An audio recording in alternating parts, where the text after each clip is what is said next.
Mr. Speaker. The Honourable Michael Woodhouse. Thank you, Mr. Speaker. Call me Nostradamus, but I predict, thank you very much, because I predict that somebody is going to come down to this House and make a correction and an apology. And my question is it going to be the Honourable David Clark or the Right Honourable Winston Peters? Because two things cannot both be true at the same time.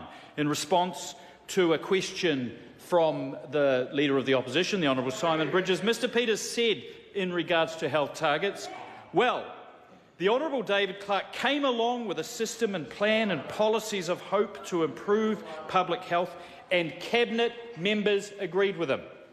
And then David Clark told me at question 8 the matter did not need to go to Cabinet. Both of those things can't be true. So either people are being forgetful, possibly asleep in Cabinet, you never know, but both those two things cannot be correct. And the Mr. Peters comment is most interesting when he says the policies are policies of hope. That's it. We hope things get better in the health sector. Well, in the National Government, and as a matter of fact, in the previous Labor government, the Clark government, hope wasn't good enough. Targets were. And right across the country, in every national daily paper, every few months, was this chart. And it was read very, very carefully by people down my way, and I expect right across the country. And it's entitled, How is my DHB performing? And it has the quarterly results for things that are matter to New Zealanders, matter to constituents, shorter stays in emergency department, improved access to elective surgery, cancer treatment waiting times, immunisation, smoking cessation and raising healthy kids. And Mr. Clark decides that they're not good enough. They have perverse incentives. Well, he should firstly do a bit of research about the origins of these, because he said in question time, in respect of the diabetes targets, the former National Government had targets for childhood obesity that measure the number of times someone is referred, not if they're getting better. Well, actually, that's not true.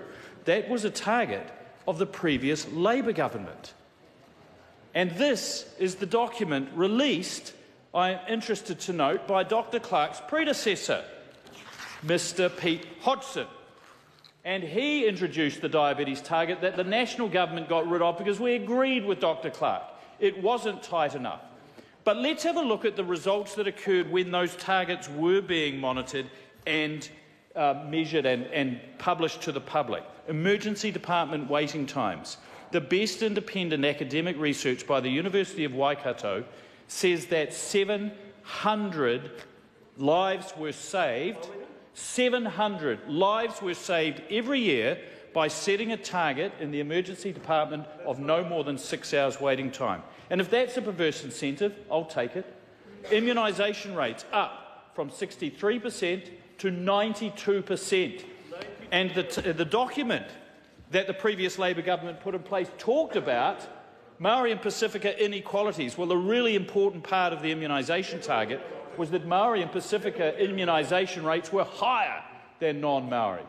And that is an outstanding achievement by our health authorities. Case-weighted discharges went up massively. Elective surgery went up. And Dr. Clark talks about, oh, well, they were eye injections, some of them.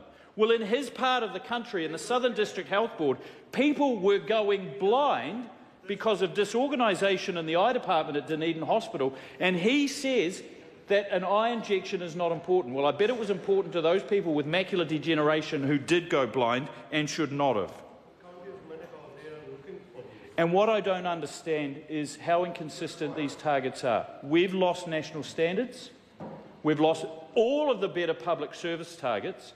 Now, the health targets are not important to this government, but somehow child poverty reduction is so important that the Prime Minister, when she was in opposition and spokesperson for social development, decried the previous National Government for not having a single target, a target that could be measured and published and endure across governments.